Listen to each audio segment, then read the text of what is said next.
If you're deep into sleep tracking right now, there's a good chance you've probably looked at both the Oura Ring and the 8 Sleep Pod and thought, wait, are these even competing products?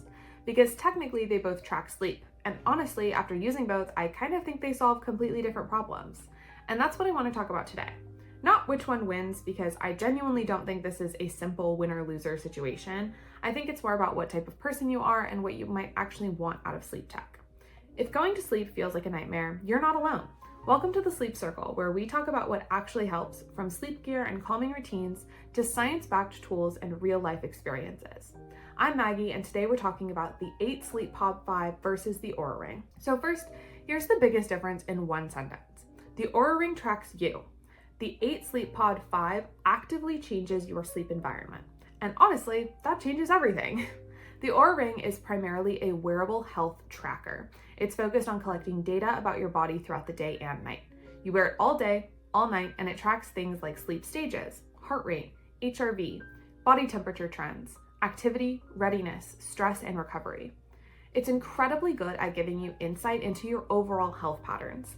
And one of the reasons people love Oura is because it's passive and portable. Once it's on your finger, you're barely thinking about it. You can travel with it, wear it at work, wear it during workouts, and your data will follow you everywhere. The 8 Sleep Pod 5 is very different. The Pod 5 is not really designed to track your whole life. It's designed to optimize what happens specifically while you're asleep. So instead of wearing something, your bed itself becomes the technology. And honestly, this is what makes 8 Sleep feel so different compared to other wearables. The Pod 5 tracks your sleep passively through sensors built into the mattress cover, meaning there's nothing to wear, nothing to charge, and nothing attached to your body. But the bigger thing is that it doesn't just collect data, it acts on it. That's the key distinction. The pod actively adjusts the bed temperature throughout the night based on your sleep stages, room temperature, biometric trends, and historical patterns using their autopilot system. And if you've never slept on a temperature-controlled mattress before, it's honestly hard to explain how big of a difference this can make, especially if you're someone who sleeps hot, or cold, or wakes up at 3 a.m. sweaty for no reason, or shares a bed with somebody whose ideal sleep temperature is completely different from yours. Because the Pod 5 has dual zone temperature control, both people can sleep at different temperatures at the same time. And this is where I think 8 Sleep earns its place. Not as another sleep tracker, but as an actual sleep environment system. Oura tells you how you slept. 8 Sleep is trying to improve how you sleep while it's happening. And that's a very different goal. Now, to be fair, Oura absolutely wins in certain other categories. If you care about all-day metrics, recovery tracking, workout readiness, daytime stress data, or portability, Oura makes way more sense. You can use it anywhere.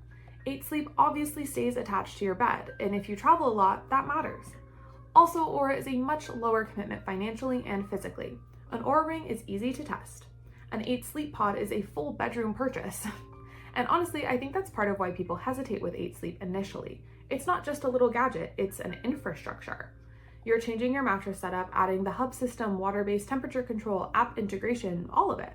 But on the flip side, if your biggest sleep issue is temperature regulation specifically, I honestly think 8 Sleep can affect sleep quality more dramatically than almost any wearable, because temperature plays such a huge role in deep sleep and sleep continuity. And I also think there's something underrated about passive sleep tracking. A lot of people eventually get tired of charging wearables or sleeping with devices on their bodies. The pod completely removes that friction. You just get in bed and it works. Now, one thing people still bring up with 8 Sleep is the old leak concerns from earlier models. And honestly, I think it's fair to mention because older pods definitely developed a reputation for leaks over time. But from everything we've seen, the Pod 5 redesign seems to specifically address that issue with a different tubing structure, fewer stress points, and automatic pressure management systems. So it does seem like the company has taken durability concerns seriously. And I think that matters because this is an expensive piece of technology. People want reassurance that they're not gambling on long-term reliability. Now, the honest question a lot of sleep nerds eventually ask is, would you actually use both? And honestly, yeah, I think a lot of people would, because they complement each other surprisingly well. Oura gives you a broader lifestyle and recovery insight across your entire day. 8 Sleep focuses intensely on optimizing the actual sleep environment itself. One is measuring the body, the other is modifying the environment around the body. And if you're somebody already obsessed with sleep optimization, those are not necessarily redundant. Personally, I think the decision really comes down to this. If you mainly want health data, recovery tracking, and something portable, Oura makes way more sense for you. If your actual sleep quality suffers because of overheating, poor temperature regulation, or inconsistent overnight comfort, the 8 Sleep Pod 5 probably has the potential to impact your real sleep experience more directly. Because again, one tracks sleep, the other tries to engineer better sleep in real time. That's a completely different category in my mind. We're all about better sleep one night at a time. Subscribe to the Sleep Circle and sweet dreams, subscribe.